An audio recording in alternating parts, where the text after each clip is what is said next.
Bueno, muy buenos días con todas y todos los presentes.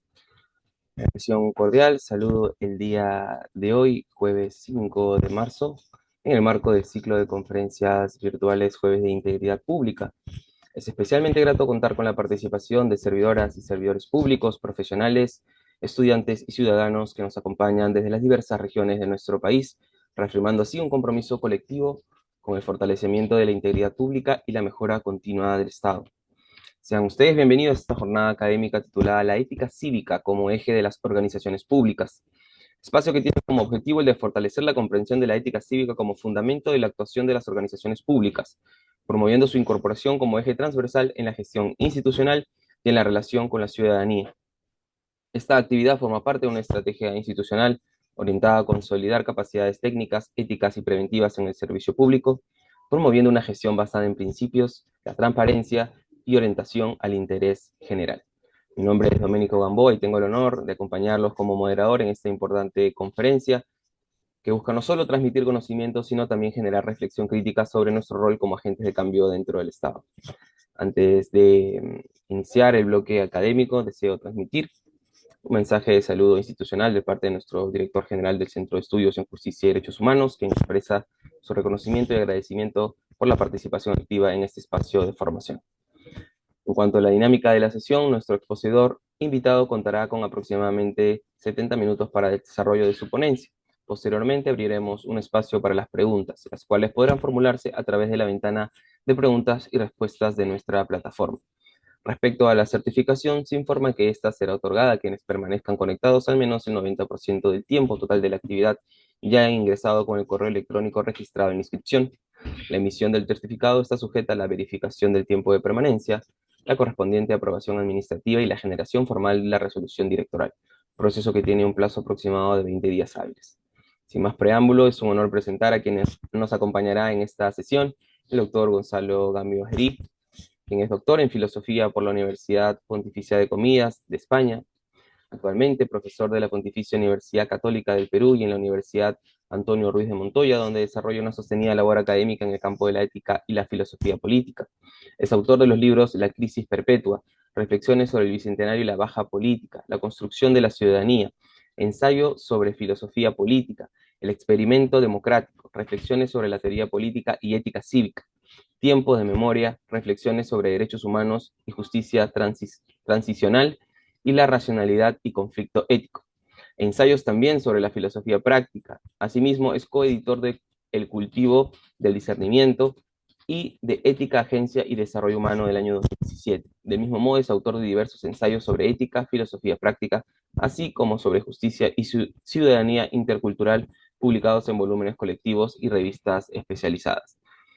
Doctor Mario, es un honor contar con su presencia el día de hoy, con la disponibilidad y disposición que ha tenido para eh, venir a brindar en este espacio de conferencia de los jueves de integridad, así que lo dejamos con el uso de la palabra. Bienvenido y muy buenos días.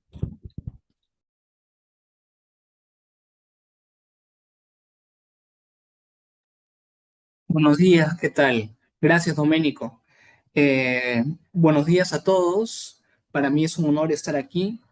Agradezco profundamente a Carlo Mario Velarde y a Doménico Gamboa por la invitación. Esta es mi segunda vez en los Jueves de Integridad y eso me da mucha alegría porque eso significa que eh, estamos comprometidos con un proyecto de bien común más allá de las dificultades y las crisis que atraviesa nuestra sociedad.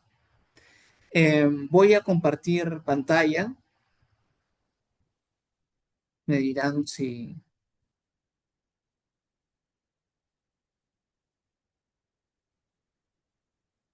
se ve bien. ¿Sí? Correcto, Ujú. se ve. Entonces voy a comenzar digamos, voy a valerme de este PPT de una manera más o menos libre. Eh, ¿No? La ética cívica como eje para la comprensión de las organizaciones públicas o ética cívica y esfera pública. A ver, un segundo, parece que hay algún problema. para moverla.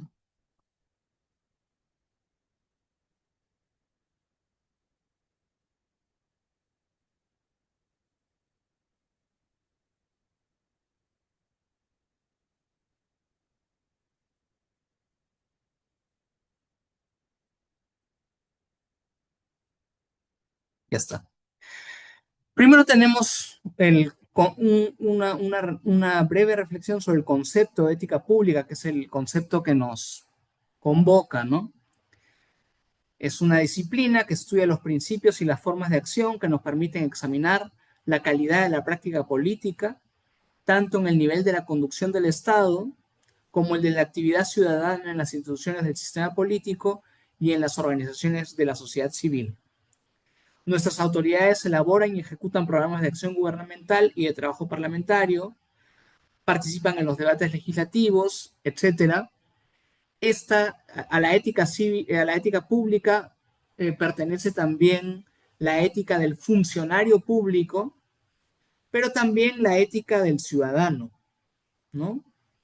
De aquellos que, como nosotros, están preocupados por la marcha de la cosa pública, que por definición es aquello que nos pertenece a todos.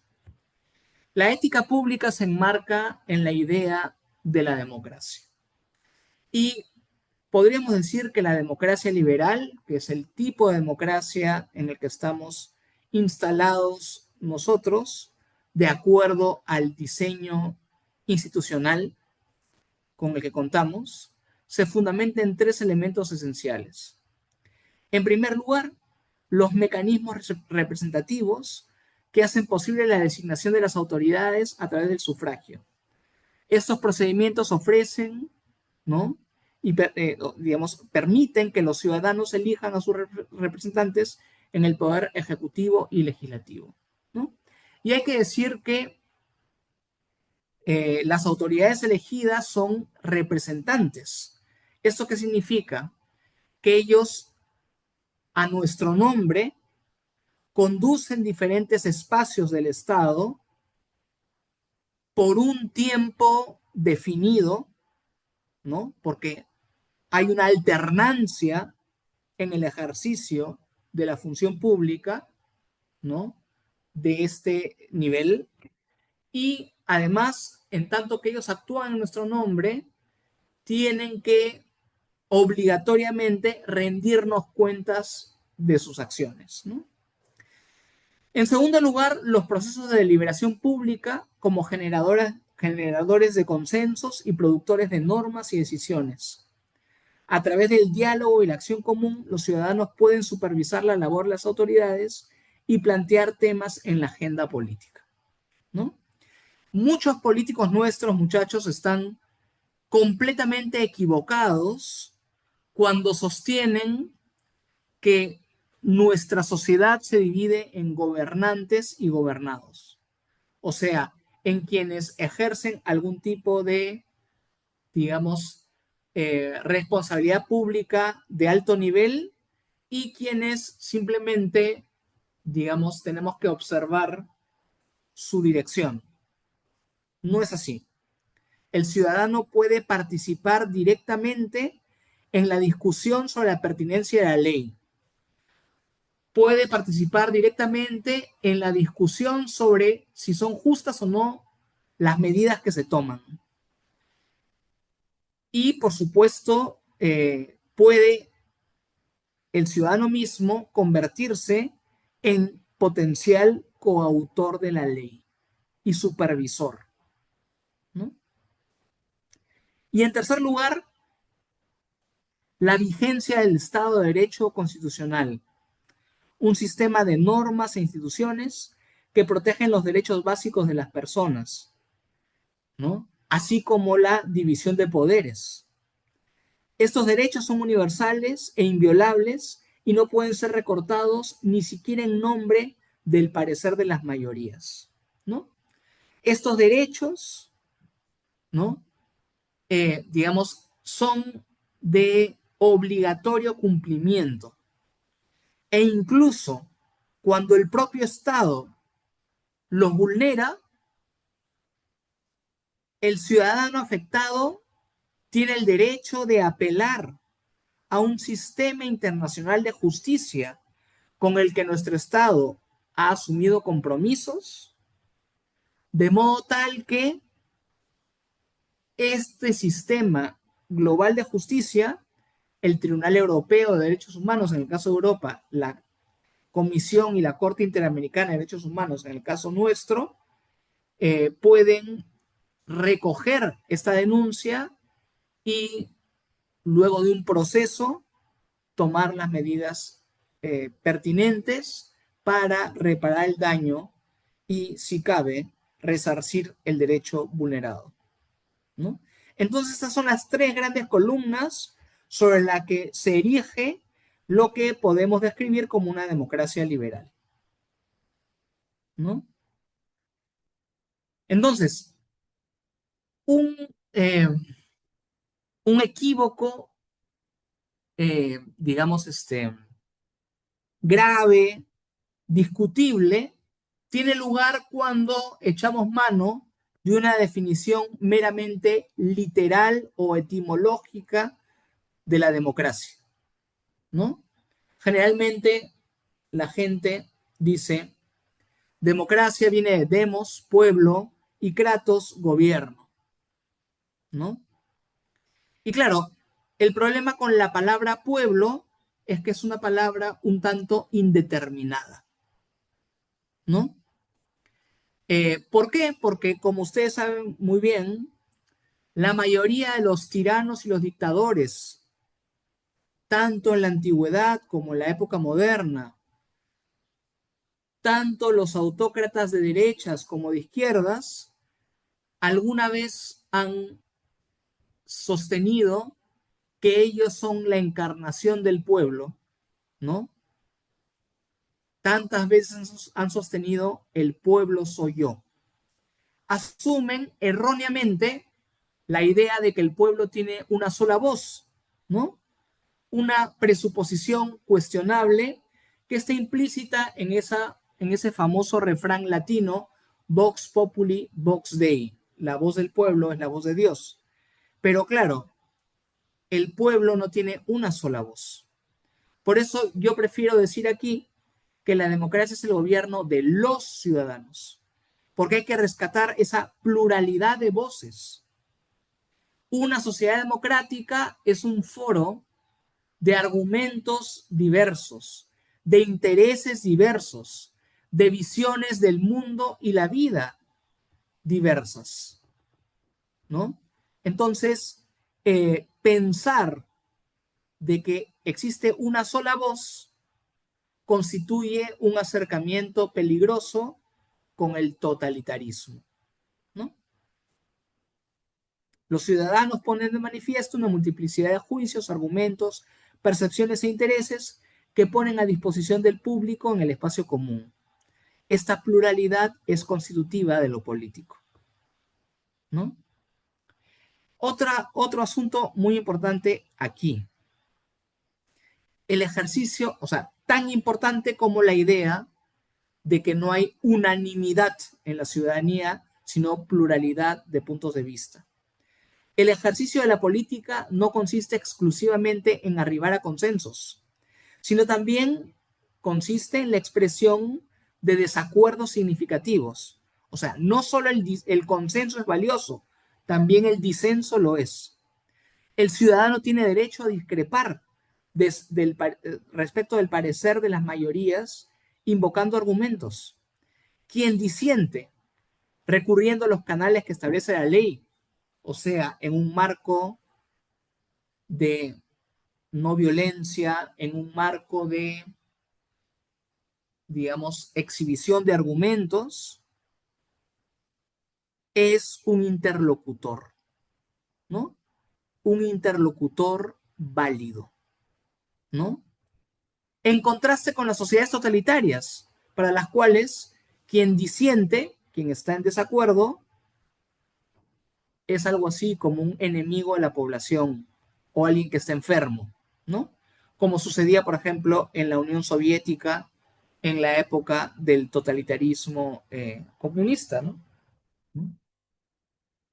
Quien discrepa y expresa su discrepancia con argumentos y en condiciones de paz y de apertura al otro, es un interlocutor válido en el diálogo por el logro de la justicia y el bien común, ¿no?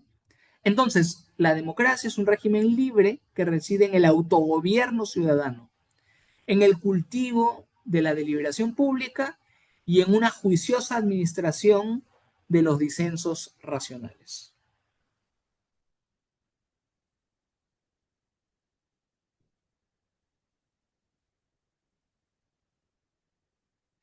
Eh, y aquí, ya que estamos hablando de la ética cívica, tenemos que hablar acerca del concepto de ciudadanía, porque lo cívico tiene que ver con el ciudadano, ¿no? Lo cívico es lo relativo al ciudadano, ¿no?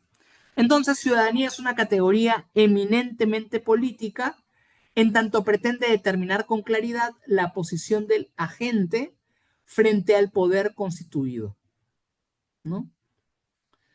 Esta noción pone de manifiesto el grado de acceso a cierto tipo de libertades y derechos y a la posibilidad de intervención en los asuntos públicos. El concepto de ciudadanía redefine el mapa de nuestros espacios institucionales, así como la ubicación y la movilidad de los individuos en su interior. Este puede ser nuestro punto de partida, ¿no? La noción de ciudadanía alude al posicionamiento en el espacio de distribución y de ejercicio del poder. Y el posicionamiento significa ubicación, o sea, dónde estoy, y también dirección, hacia dónde voy, ¿no? No obstante, no se trata de un concepto unívoco, ¿no? Desde el punto de vista de la teoría política, contamos al menos con dos concepciones de la ciudadanía que yo voy a argumentar que son complementarias. Una está ubicada en el pensamiento liberal y la en el pensamiento cívico-republicano, ¿no? Que es heredero de la antigüedad clásica griega y romana, ¿no? Entonces, son concepciones complementarias.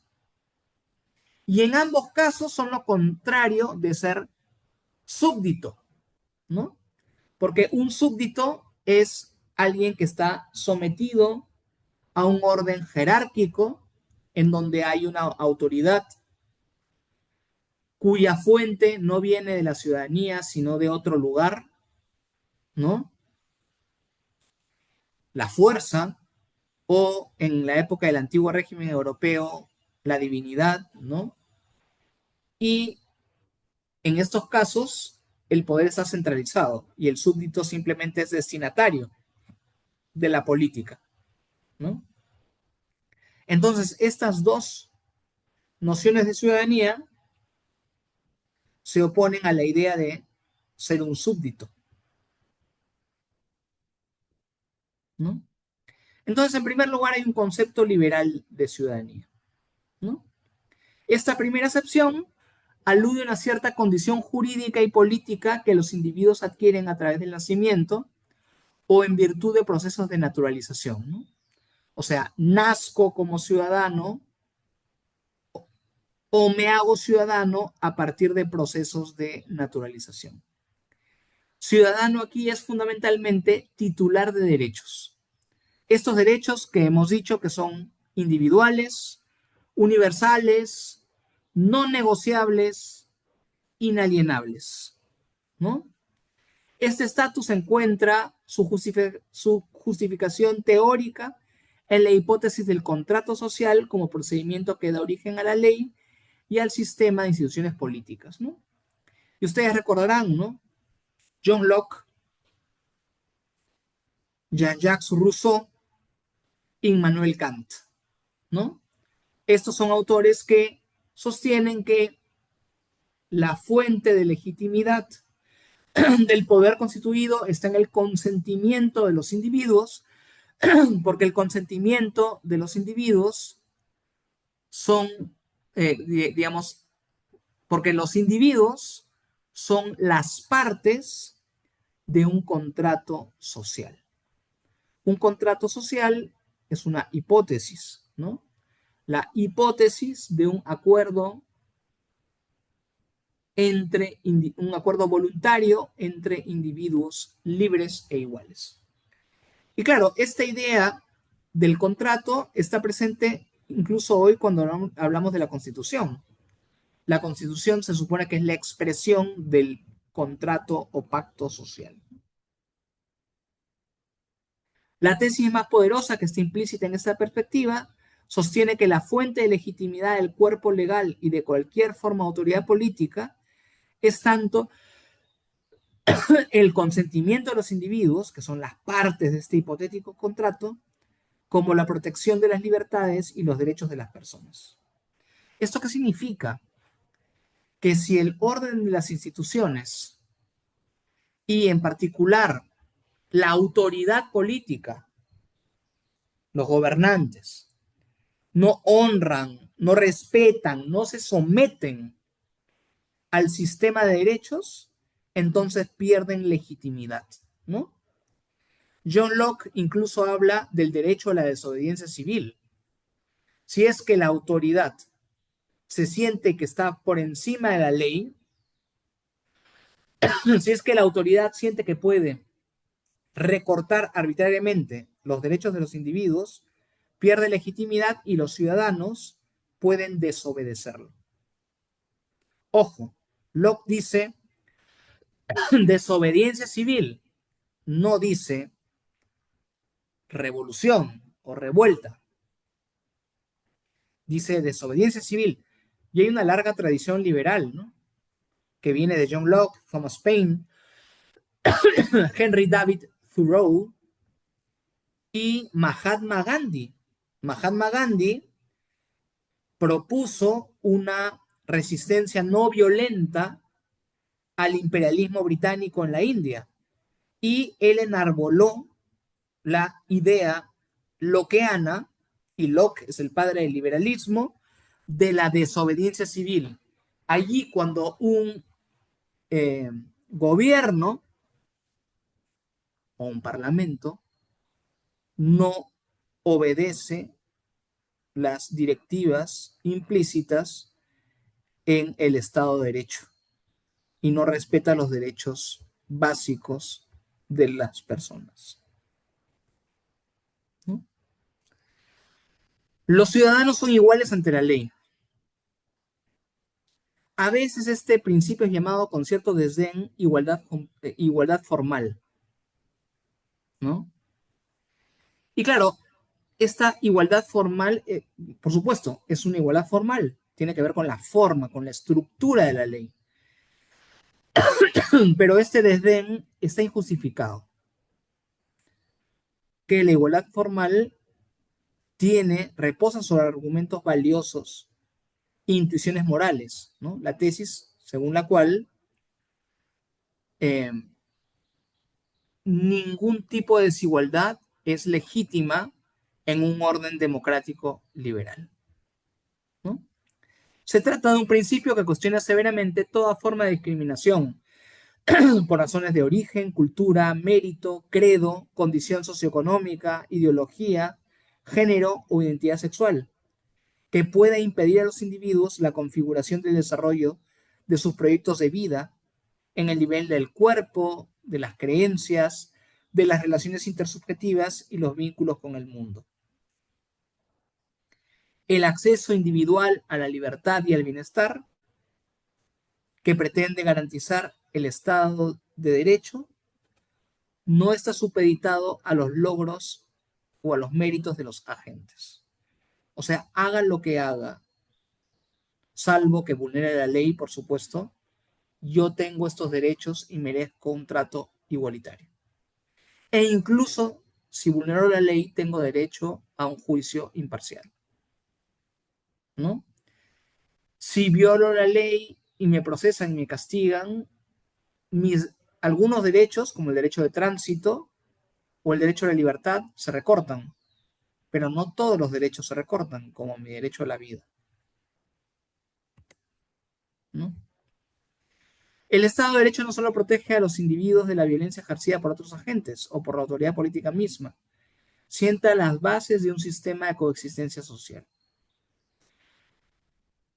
El Estado de Derecho pretende ofrecer espacios abiertos a las diferentes expresiones personales y colectivas en materia de cultura, religión, género y sexualidad, siempre que no minen la tolerancia o atenten contra el derecho del otro a creer o a no creer, o a vivir o no conforme a esta creencia, ¿no? Por eso, digamos, digamos, el Estado liberal no está sometido a una única religión o visión del mundo, sino que es neutral en materia religiosa y de visión del mundo. Es un Estado aconfesional o laico. ¿Por qué? Porque trata igual a las personas que creen en el sistema de convicciones A, B, C o que han elegido legítimamente no creer en absoluto. Entonces, esa era la concepción liberal del ciudadano como, sobre todo, titular de derechos. Ahora examinemos el otro concepto, el concepto cívico-republicano, que es heredero de los antiguos atenienses y de los romanos de la República, ¿no? La segunda concepción de la ciudadanía corresponde, en contraste, al cultivo de una cierta actividad humana, la política. Nos remite directamente a la célebre definición de Aristóteles, según la cual los ciudadanos son aquellos agentes que a la vez gobiernan y son gobernados. Y eso está en Política 1277b10.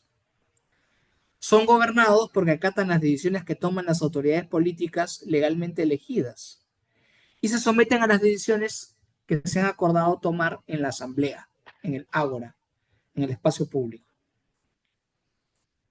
Pero a la vez gobiernan, participan del gobierno, en tanto intervienen en la elección concertada de las autoridades políticas, así como en los procesos de deliberación pública en materia de justicia y legislación en la asamblea. O sea, el ciudadano es un actor político, no un espectador, un actor. Si no somos parte de la solución, somos parte del problema. ¿De acuerdo? Aristóteles pone énfasis en el hecho según el cual la ciudadanía no puede desligarse del compromiso de los agentes con el ejercicio de las funciones judiciales. En tiempos de la Atenas democrática, los ciudadanos eran parte del jurado y en los asuntos de gobierno. ¿Y qué pasa cuando no intervienen en la cosa pública? Cuando los ciudadanos de buena voluntad no intervienen en la cosa pública. Bueno, este poder que ellos dejan sin usar, sin invocar, termina siendo acumulado por las autoridades o los políticos de oficio, perdiendo el ciudadano libertad. Y como diría Platón, si los ciudadanos no intervienen en el gobierno, si los ciudadanos de buena voluntad no intervienen en el gobierno, lo harán los peores ciudadanos. Y eso es exactamente lo que estamos viviendo, ¿no? En el Congreso de la República y también en muchos puestos del Ejecutivo, quien ostenta esos cargos no son personas con preparación, ¿no? Con méritos, con una trayectoria, con credenciales democráticas y también éticas, sino son generalmente encargados por personas con las que comparten el mismo credo político, ¿no? Lo que se instala es el clientelismo político. Y en gran medida, parte de los problemas que vivimos hoy tiene que ver con que eh, la meritocracia ha sido estrangulada, ¿no? Y ahora, pues cualquiera puede ser congresista, cualquiera puede ser ministro, cualquiera puede ser ministro, ¿no? Entonces, claro, recupero la tesis de Platón. Si los mejores ciudadanos no participan de la política, lo harán los peores.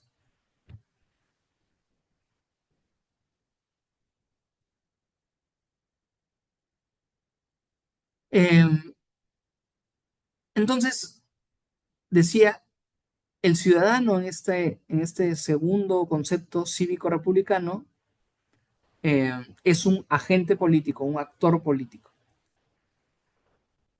Entonces, la presencia en el ámbito público pone de manifiesto las capacidades distintivamente humanas del decir y del actuar juntos, ¿no? Hannah Arendt sostiene incluso que la polis, en tanto constituye el mundo configurado a partir de la acción común, ¿no? Es el espacio de aparición del ser humano como tal.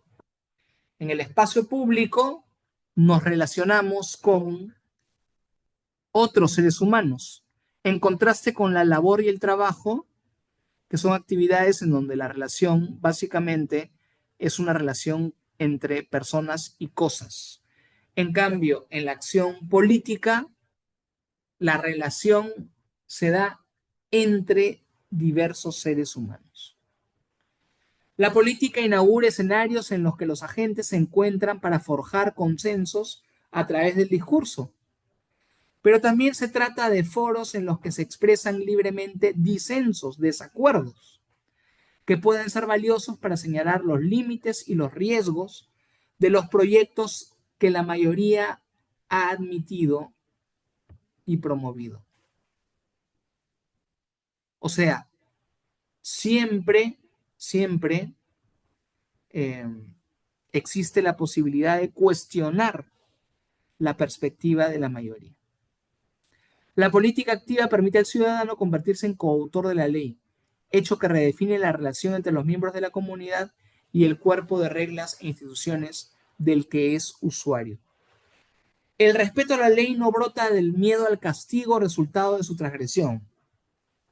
Dicho respeto proviene del reconocimiento ciudadano de la legalidad como una creación colectiva que involucre el esfuerzo y el juicio de cada uno de los agentes políticos, ¿no? O sea, respetamos la ley no porque temamos el castigo, sino porque consideramos que la ley es parte del trabajo de los ciudadanos. Cuando la ley es justa, por supuesto.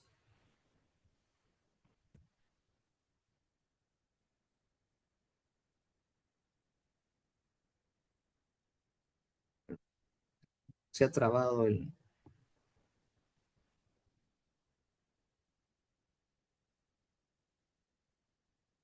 se ha trabado el cambio. Problema, podemos volver a compartirlo. Sí, ahí está. Mm, Esperen, no, no se mueve, ese es el problema.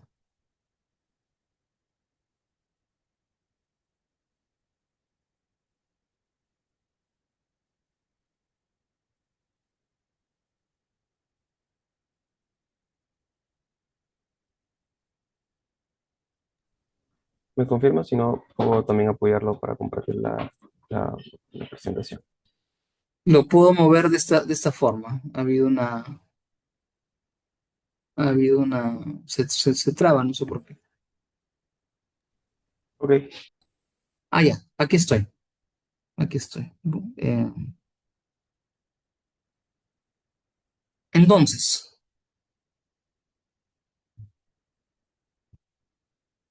estos dos conceptos de ciudadanía son complementarios y se necesitan mutuamente en el seno de una democracia constitucional.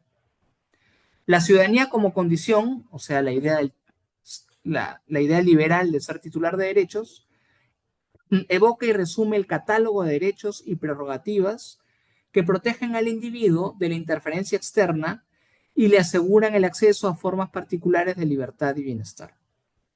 En cambio, la ciudadanía como actividad, o sea, la ciudadanía en su concepto griego y romano, ¿no? Nos remite al tipo de compromisos y movilizaciones que debemos estar dispuestos a hacer en situaciones de crisis, ¿no? ¿Y esto por qué? ¿Por qué son complementarias? Porque el Estado de Derecho y el sistema de derechos individuales no se sostiene por sí misma. Si no contamos con instituciones sólidas, si no encontramos ciudadanos capaces de ejercer formas de denuncia y resistencia a la arbitrariedad, entonces las libertades básicas se tornarían vulnerables ante la acción de gobernantes autoritarios o de políticos corruptos, ¿no? Eso lo sabemos bien, ¿no?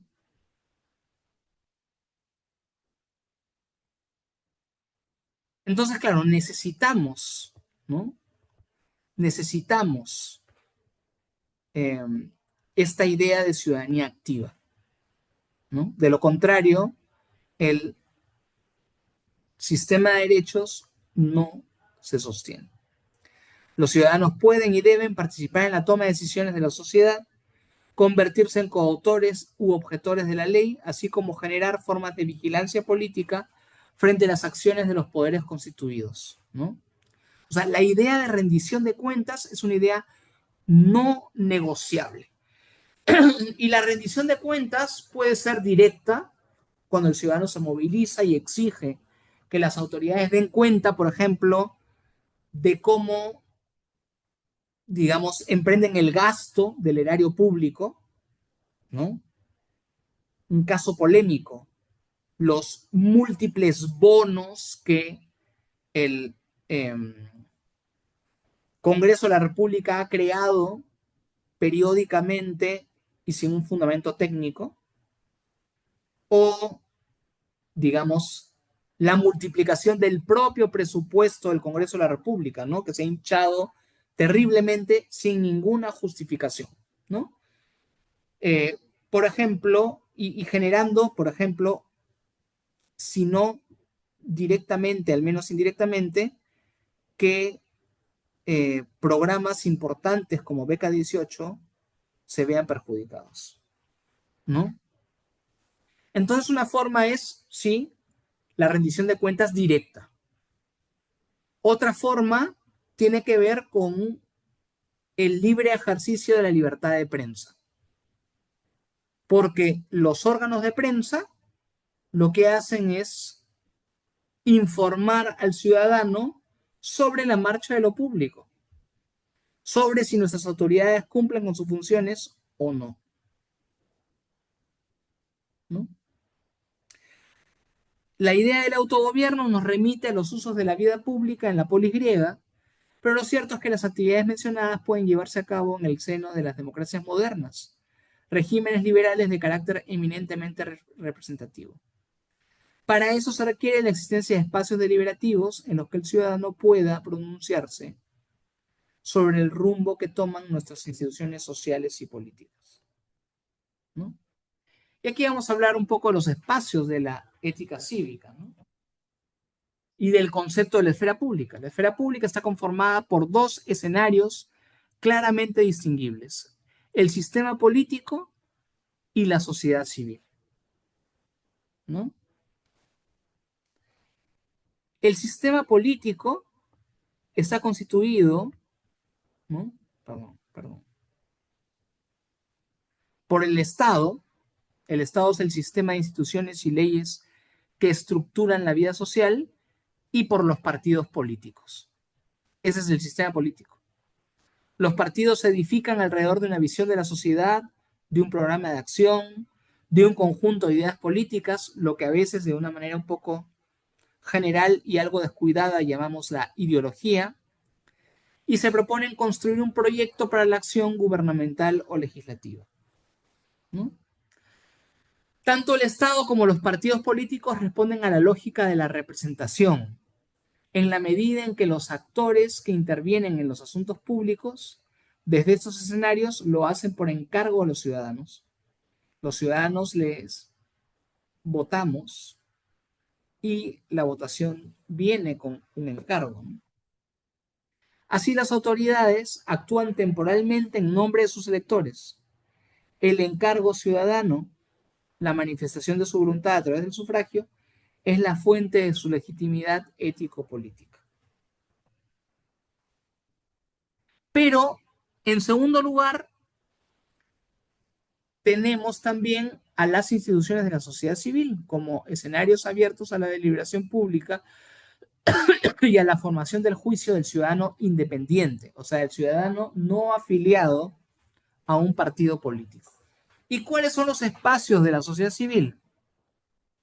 Las universidades, los colegios profesionales, los gremios, los sindicatos, las iglesias, las ONGs, ¿no? Tan satanizadas últimamente, etcétera, pertenecen a estos espacios.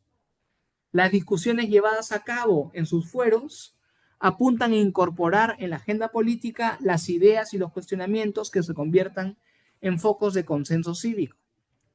Esta clase de argumentos pueden llevar a los agentes a la movilización para ejercer modos democráticos de presión política. La discusión dentro de la esfera pública debe ser simétrica, o sea, horizontal, igualitaria. Es decir, la producción y el examen crítico de los argumentos tienen que gestarse en un marco de horizontalidad, ya que ninguna perspectiva tiene garantía de lucidez ni cuenta con privilegios de carácter epistémico. Entonces, cada uno da razón de sus puntos de vista y todos tenemos el derecho a expresar estas razones de una manera no discriminatoria, ¿no? Y ya luego del debate se aclarará qué posiciones van a contar con el consentimiento de los ciudadanos.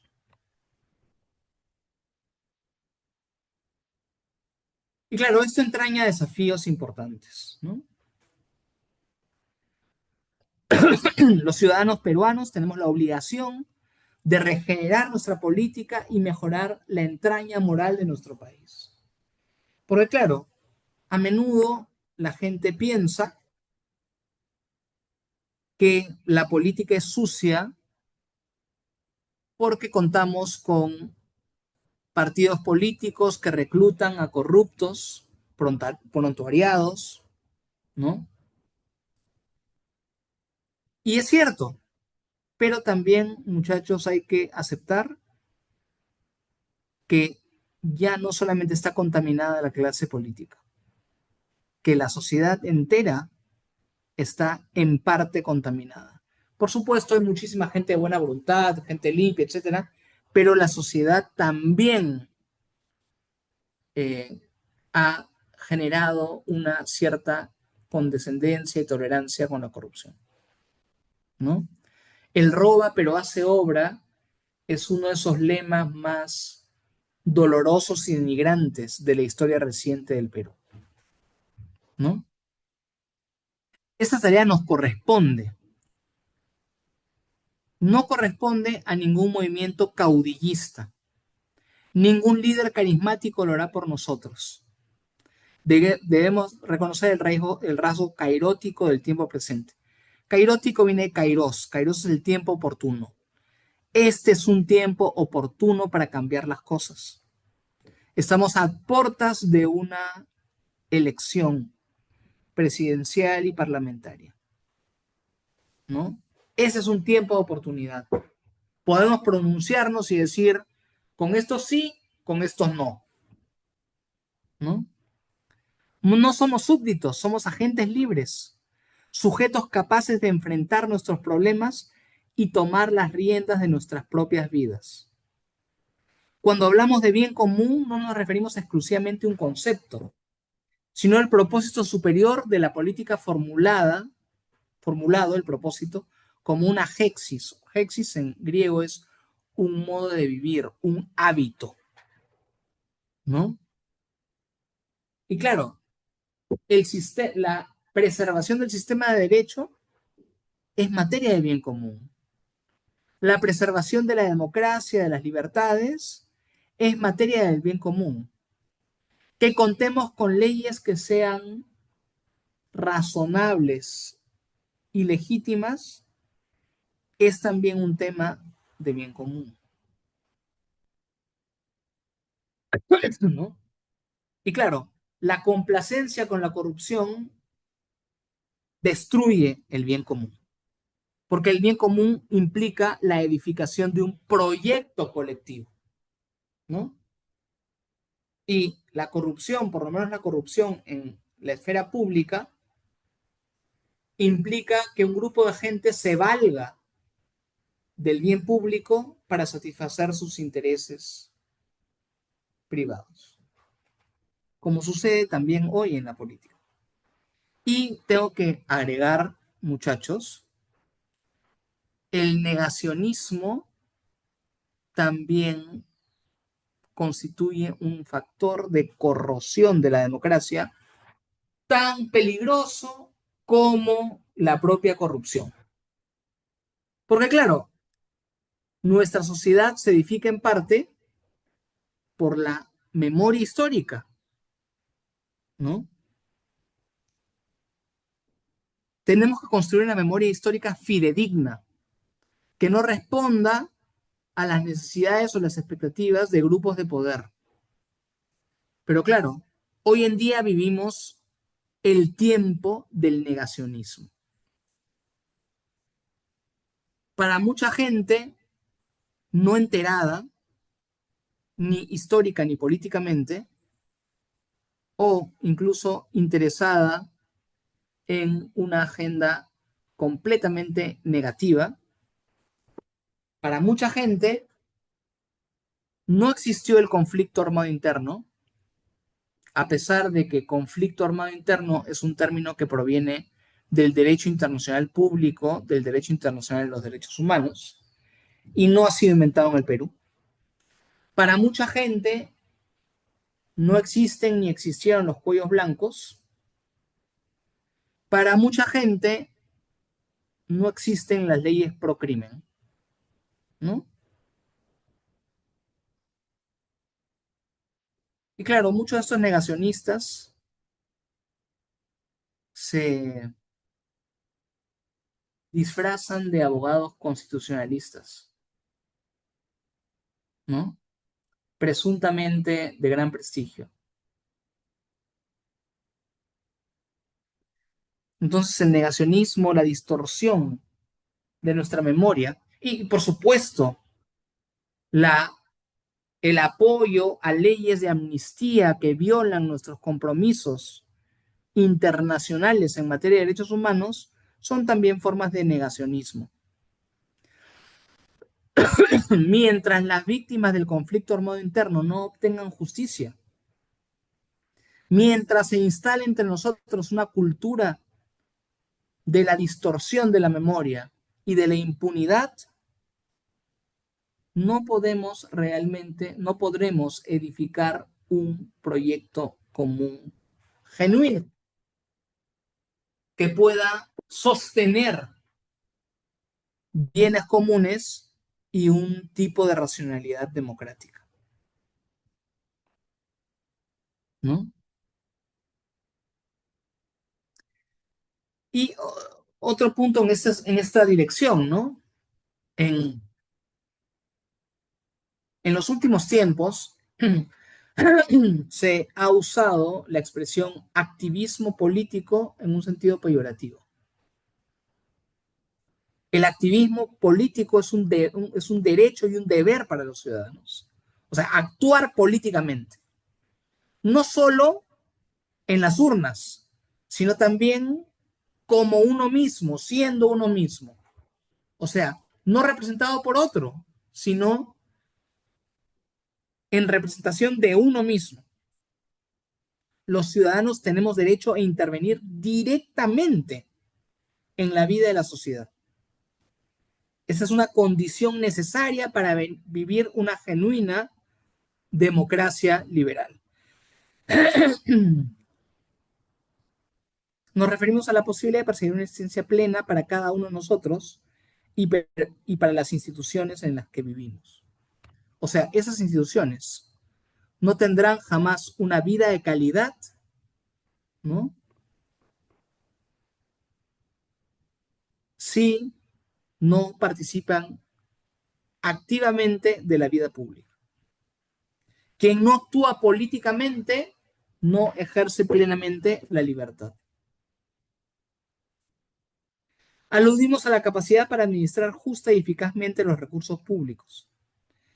Asimismo, nos remitimos a la protección de nuestros derechos y libertades fundamentales, aquellos que nos constituyen precisamente como ciudadanos de una democracia liberal. Estos derechos son, decía, inalienables también. Uno no puede renunciar a ellos, porque renunciar a ellos implicaría asumir la condición de objeto y no de sujeto. Y como ustedes saben, muchachos, los objetos tienen solamente un valor de utilidad, ¿no? Como este celular. Este celular es valioso mientras puedan hacerse llamadas y recibir llamadas, ¿no? Y uno pueda entrar a redes, etcétera. El día que el celular se avería y ya no se puede, eh, eh, no se pueden lograr estas funciones, entonces el celular va a la basura. En cambio, los seres humanos no tenemos solamente valor de utilidad, también tenemos valor de dignidad. ¿Qué significa esto? Que valemos por el mero hecho de ser agentes, de ser individuos. ¿Por qué? Porque somos capaces de razonar, somos capaces de pensar, somos capaces de justificar nuestros puntos de vista.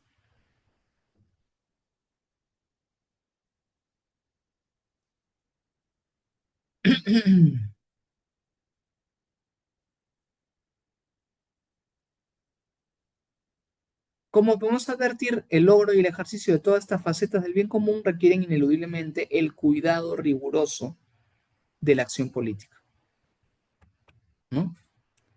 Eh, entonces, repasando, ¿no? Tenemos dos tipos de ciudadanía, dos conceptos de ciudadanía. La ciudadanía como condición, que proviene de una herencia liberal y que alude a eh, nuestra situación de ser titulares de derechos y libertades. Libertades y derechos universales, inalienables, etcétera. Aquí están, por supuesto, los derechos humanos, ¿no?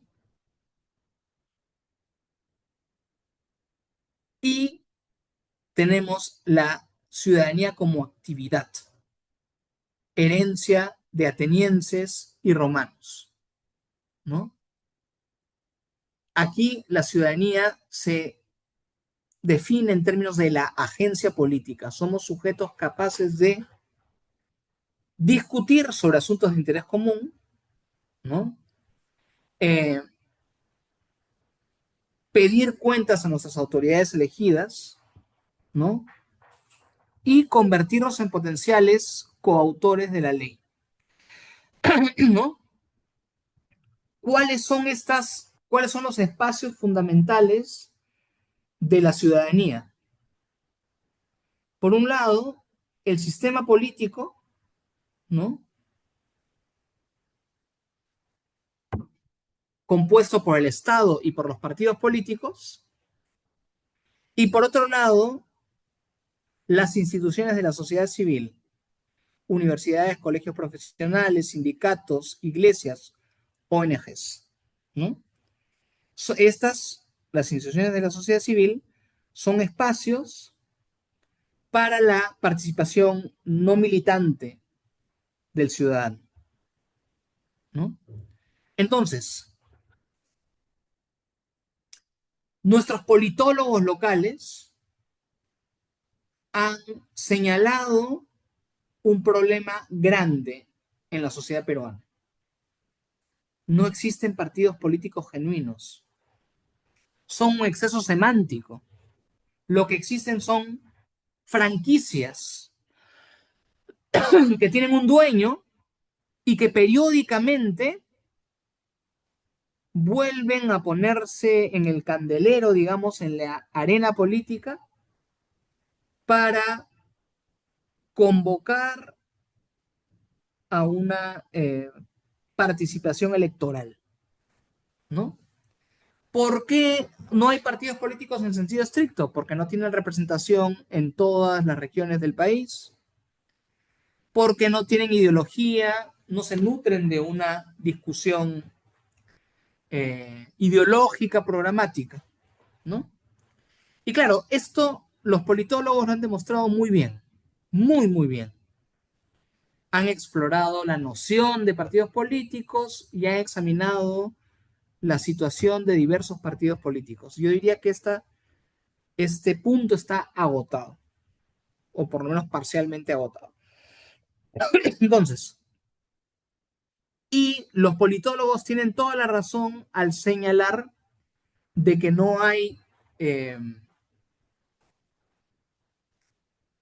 democracia sin una sociedad civil, perdón, sin partidos políticos sólidos. De acuerdo, ¿no? Perfecto, tienen toda la razón. Pero al mismo tiempo hay que decir que tampoco hay una democracia sana sin una sociedad civil organizada, ¿no? Y cuando hablamos entonces de las organizaciones públicas, no solamente nos estamos hablando de las organizaciones del Estado, sino también de las instituciones de la sociedad civil, que han sido, dicho sea de paso, vapuleadas de una manera ilegal y antidemocrática con la famosa y reciente ley APSI, ¿no? Que impide, por ejemplo, que las ONGs puedan ofrecer una defensa legal gratuita a personas afectadas en sus derechos humanos, por ejemplo, durante el conflicto armado interno o durante la protesta social de fines del 2022 y principios del 2023. ¿Por qué? Porque ya no sería legal recibir, digamos, donaciones extranjeras para eh, desarrollar algún proyecto que implique, por ejemplo, la denuncia del Estado peruano, ¿no?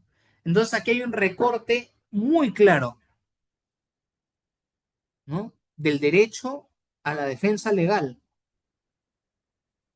Ojo, no a las personas de clase media o alta que a duras penas pueden recurrir a un abogado, sino a las personas más débiles, más pobres del Perú, que formaron parte del epicentro de la violencia durante el conflicto armado interno y durante la protesta social del 2022 y el 2023, ¿no? Entonces, yo quiero destacar el rol de la sociedad civil por varias razones, ¿no? Porque es un espacio de libertad para los ciudadanos independientes. Y también por una experiencia muy personal que tiene que ver con la importancia de la discusión sobre qué sociedad queremos dentro de la universidad peruana, ¿no? Dentro de las universidades peruanas, ¿no? Porque la universidad también es la conciencia crítica de una sociedad. Son los espacios en donde discutimos cómo queremos vivir juntos, ¿no? Y difícilmente podríamos entender la sociedad peruana sin, por ejemplo, el Convictorio de San Carlos, la Universidad de San Marcos, la Pontificia Universidad Católica del Perú en años recientes, etcétera, ¿no? Entonces, claro, estamos hablando de un tipo de responsabilidad que nos convoca como funcionarios del Estado, por supuesto, pero nos convoca también como ciudadanos, ¿no? Porque necesitamos una sociedad sana. Y mm, voy a decirles algo que todos saben, estamos en uno de los periodos más difíciles de nuestra historia, ¿no? En 10 años hemos tenido 8 presidentes de la República. Se ha abusado de una medida sumamente cuestionable como la vacancia por incapacidad moral, ¿no? Eh, un colega, Franklin Ibáñez, ha escrito bastante sobre esa medida legal y cómo es cuestionable, ¿no? Eh, y hemos elegido representantes en el Parlamento que ahora han tomado otro poder del Estado, de hecho, gobiernan desde el Parlamento y al mismo tiempo han desnaturalizado instituciones autónomas que funcionaban muy bien, que eran un ejemplo para todos los peruanos. El Tribunal Constitucional y en particular la Defensoría del Pueblo. Entonces, nosotros como ciudadanos tenemos la responsabilidad moral de revertir esta situación. Primero, a través de las urnas, pero también a partir del debate público y la intervención directa desde la sociedad civil. Muchas gracias, eso es lo que tenía que comentar hoy día y más bien ahora estoy más que dispuesto, con mucho gusto, a escuchar sus preguntas y comentarios. Muchas gracias. Muchas gracias, doctor Gonzalo. Gracias por la excelente ponencia. A la brevedad vamos a dar inicio a la ronda de preguntas que tenemos por parte de los participantes de esta actividad académica. La primera consulta que nos realizan es ¿qué mecanismos podemos tener los ciudadanos de a pie para poder participar activamente en la vida política de nuestro país?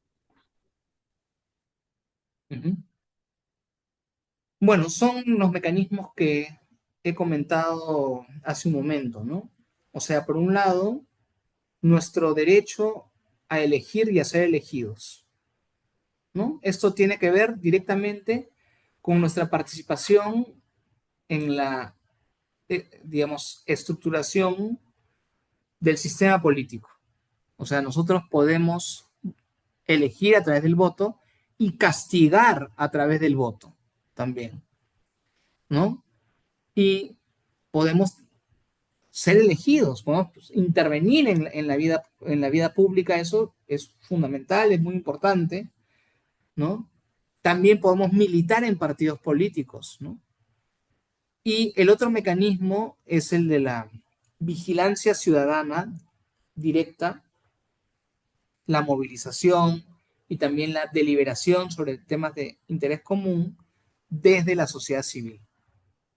Colegios profesionales, sindicatos, ONGs, universidades, son espacios en donde podemos expresar nuestros argumentos, convocar movilizaciones sobre asuntos de interés común, porque la política es un asunto que nos concierne y no solamente concierne a aquellos por quienes hemos votado. Excelente, doctor. Muchas gracias por la respuesta. La siguiente consulta que tenemos va un poco más orientada, eh, un poco por actualidad y nos consultan. ¿Considera que la crisis de confianza que se tiene ante las instituciones públicas va por una crisis de normativas o una crisis de carácter directamente cívico? Bueno, tiene que ver con ambas cosas, ¿no? Pero yo pongo énfasis en lo cívico realmente. ¿Por qué? Porque muchos colegas que se ocupan de los temas de la ética pública siguen una ruta, a mi juicio, por lo menos parcialmente equivocada. ¿Y cuál es esa ruta parcialmente equivocada? Pensar que la meta de la reflexión ética pública es crear un código deontológico. Y los códigos deontológicos son puramente referenciales, o sea, de hecho, se pueden enmarcar y poner en la pared para ocultar alguna grieta, algún lugar en donde se haya despintado la pared, ¿no?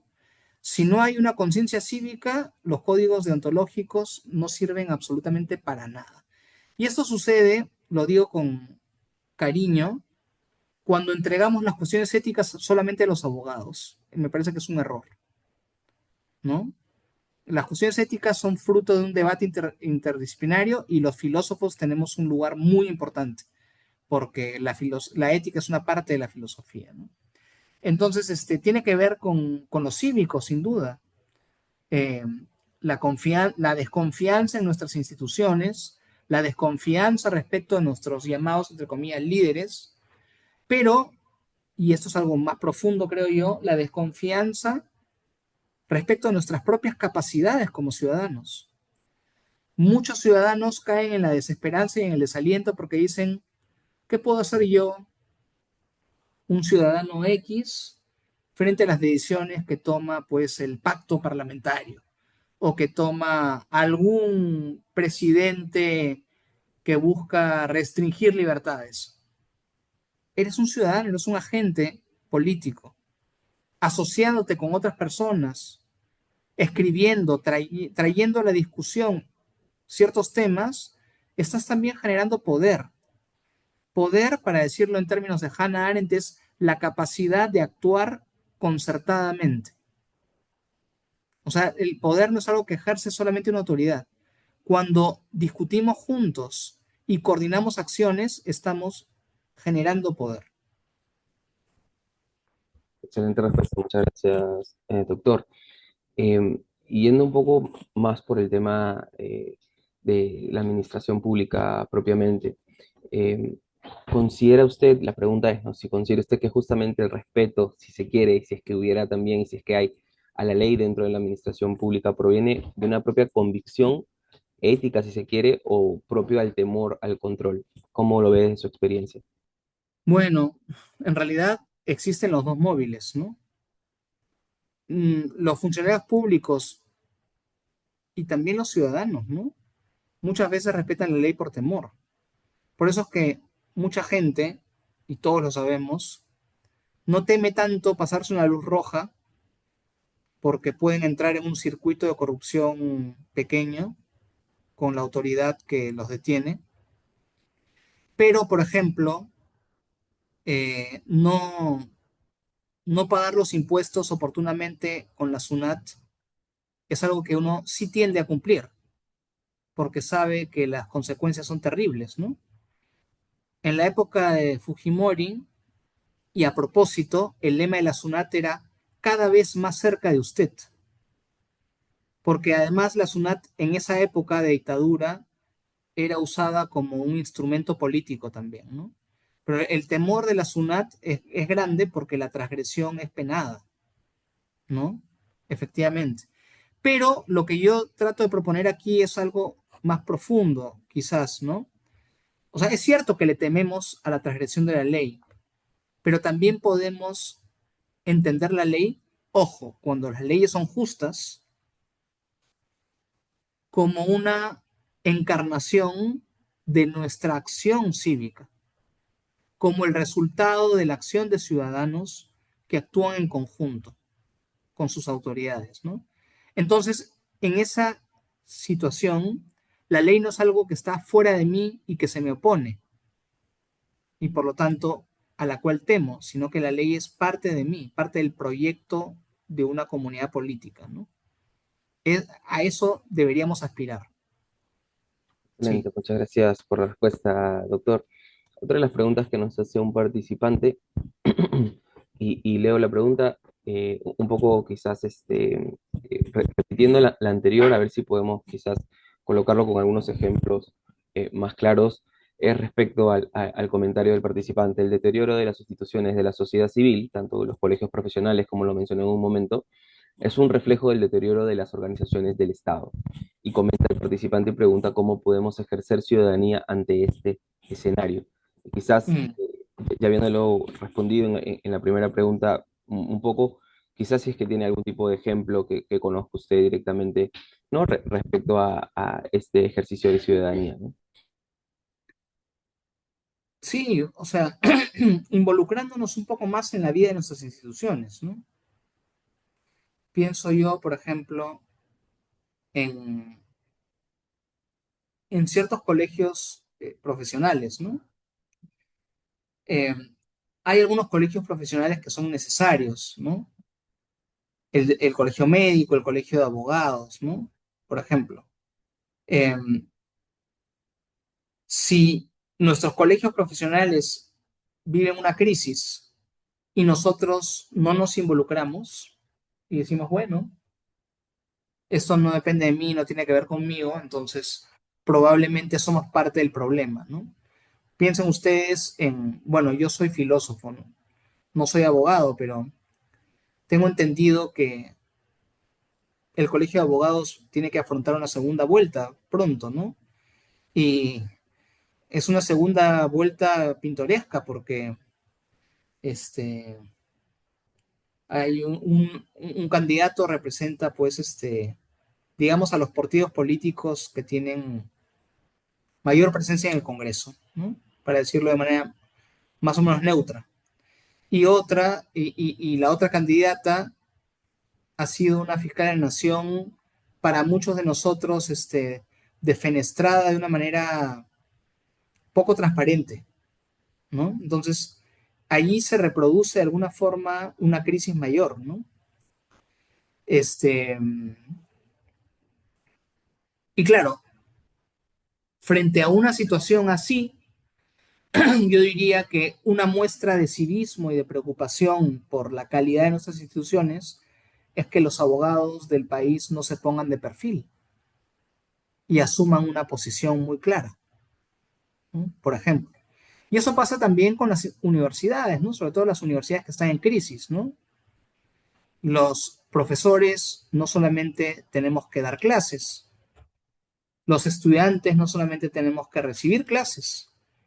En lo personal, por ejemplo, yo soy parte de la asamblea universitaria de mi universidad, de la Católica, ¿no? Es como el parlamento de la universidad, ¿no? Entonces, uno tiene que involucrarse en la vida institucional de los lugares a los que uno pertenece, ¿no?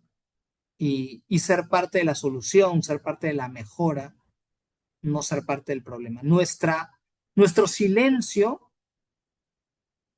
y nuestra anuencia en situaciones de crisis eh, contribuye más a agudizar el problema, ¿no? Hay un principio jurídico muy importante, el que calla otorga. Cuando callamos frente a la injusticia, estamos dándole poder. Ya sea que callemos por miedo por, o por pereza, ¿no? A esto Cicerón lo llamaba injusticia pasiva. O sea, podemos ser injustos de dos maneras. Activamente, cuando violamos la ley o agredimos los derechos de otros. Pero también podemos ser injustos pasivamente, cuando un tercero lesiona la ley o atenta contra los derechos de otra persona y nosotros, que somos testigos de eso, por pereza, por cobardía, miramos hacia otro lado y seguimos nuestro camino. Cuando hacemos eso, estamos incumpliendo nuestros deberes como ciudadanos. Somos parte del problema, si es que no somos parte de la solución. Excelente, doctor. Muchas gracias por la pregunta. Justamente en base a lo comentado en esta última consulta y en base a su respuesta, también otra de las preguntas que había realizado una participante era el tema de la denuncia, ¿no? ¿Cómo denunciar actos de corrupción en una entidad pública si no hay confianza en las propias instituciones? ¿Cómo hacerlo si al denunciar puede ser señalado y aún más maltratado y echado de tu trabajo, ¿no? Es lo que le consultan. ¿Cómo podría responder a esta pregunta, doctor? Mm, sí, es una pregunta muy difícil, en realidad. ¿Por qué? Porque hay un tema humano. O sea, es normal tener miedo ante las consecuencias de una denuncia. Sin duda, nadie quiere perder su trabajo, nadie quiere convertirse en el objetivo, ¿no? De una autoridad arbitraria, ¿no? Sí, claro. Pero yo tengo que decir que el mundo es de los valientes. Y ser valiente no significa no sentir miedo. Aristóteles decía que solo puede ser valiente quien siente miedo. Quien siente miedo pero se sobrepone. Entonces, nuestro sentido de justicia debería primar. Y estoy convencido de que a pesar de los riesgos, uno debería denunciar, porque ese es nuestro deber. Correcto, doctor, muchas gracias por la respuesta. Otra de las consultas que nos realiza un participante es cómo podemos mitigar la estigmatización que se hace al ejercer nuestros derechos ciudadanos de actividad. Se ha propagado los términos denigrantes contra los ciudadanos que claman por sus derechos y lo más problemático es que ese discurso proviene muchas veces de representantes del Estado. Sí, claro. Eh, Hoy en día existen varios estigmas, ¿no? Que los ciudadanos que discuten estos asuntos reciben, ¿no? A uno lo tildan de caviar y más de uno pensará que yo mismo soy un caviar por las cosas que he estado diciendo en esta conferencia. Y seguro que lo soy, porque si creer en la democracia y en los derechos humanos y luchar contra la corrupción es ser caviar, entonces, como diría Walter Albán, exijo que me digan caviar, ¿no? Y claro, a otras personas se ensañan incluso con otros y les dicen, ya los terruquean, ¿no? Lo cual ya colinda con el delito, ¿no? Terruquear, ¿no?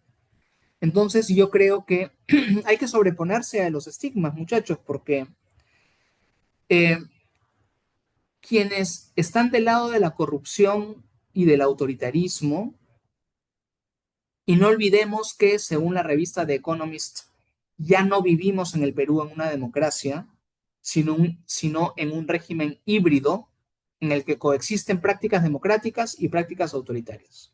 O sea, vivimos en un régimen híbrido, probablemente, si las cosas no cambian con las elecciones, probablemente de camino a un régimen autoritario. Entonces, quienes asumen el bando de la corrupción y del autoritarismo cuentan con nuestro miedo.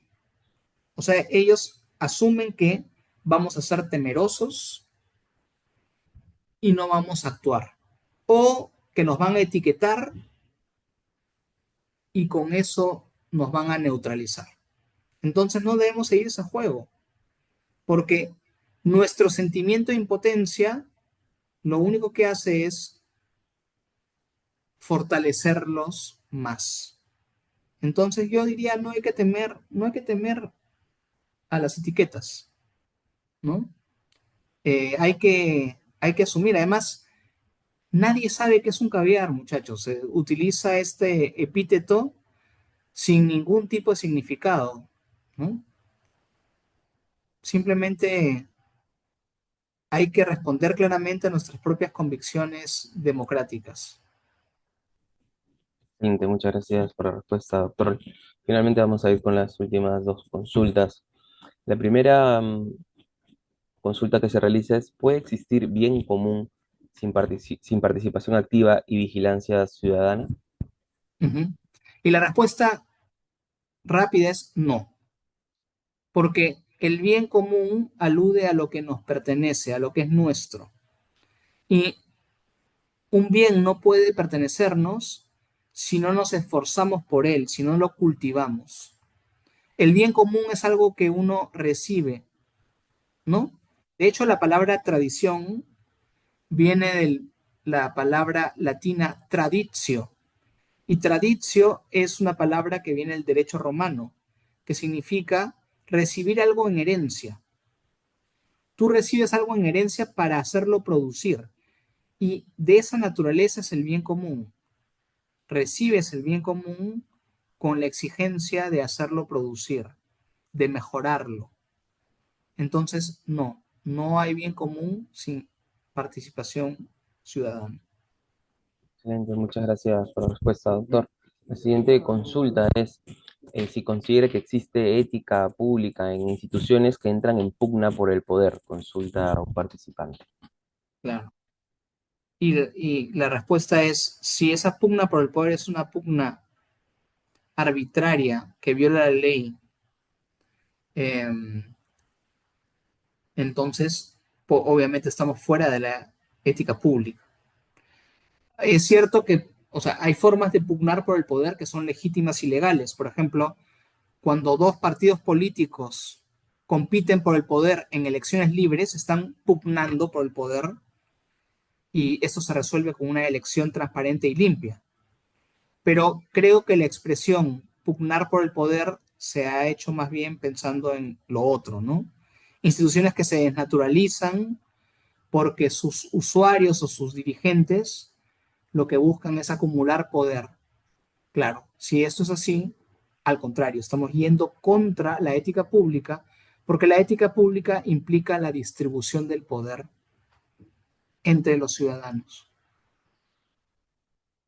Excelente, doctor. Muchas gracias por la respuesta y queríamos ir solo con una última consulta para cerrar ya la conferencia del día de hoy. Y como un poco cierre de este evento, quisiéramos consultarle, ¿puede hablarse de ética pública hoy en día cuando existe aún tolerancia social hacia la corrupción?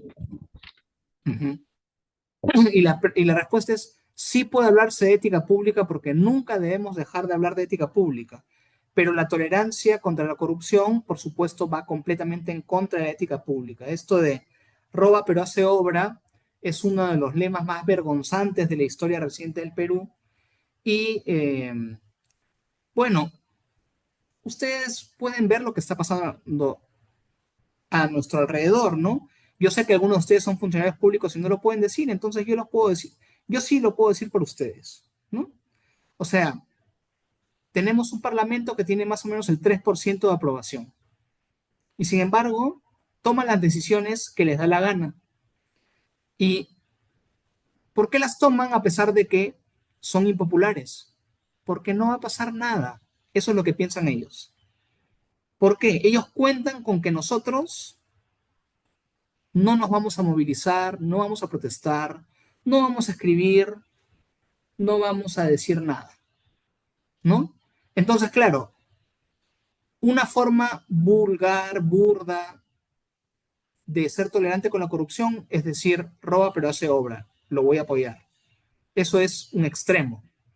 Pero simplemente que nuestras autoridades tomen decisiones contrarias a la ética más elemental, como sucede muy a menudo, las leyes pro crimen, por ejemplo, ¿no? Y nosotros, o las leyes de amnistía, ¿no? Y nosotros simplemente guardamos silencio, eso ya es tolerar la corrupción. Entonces, el silencio, el que cae otorga, el silencio es injusticia pasiva, el silencio es incompatible con el compromiso ciudadano más básico. Excelente, doctor. No sé si tuviera espacio para una última consulta que nos realizan. En caso tenga, Uh -huh. quisiéramos hacer la consulta sobre si ya se habla de tolerancia social hacia la corrupción, cómo podemos quizá, o cuáles son, a su consideración también, pues algunas prácticas para romper esa normalización cultural que se tiene de normalizar esas prácticas indebidas, sobre todo o dentro del aparato estatal, ¿no? Dentro del Estado. Uh -huh. Sí, primero, implementar los mecanismos para que los actos de corrupción sean visibles, tanto ante la institución como ante la opinión pública. Me parece que es fundamental eso. En segundo lugar, la muerte civil para el funcionario público que incurra probadamente en temas de corrupción. O sea, que no pueda nunca más ejercer la función pública. Y en tercer lugar, generar una cultura cívica en los espacios educativos de intransigencia frente a la corrupción, ¿no? Porque la corrupción lesiona el bien común y en el fondo daña incluso la calidad de nuestra vida más elemental.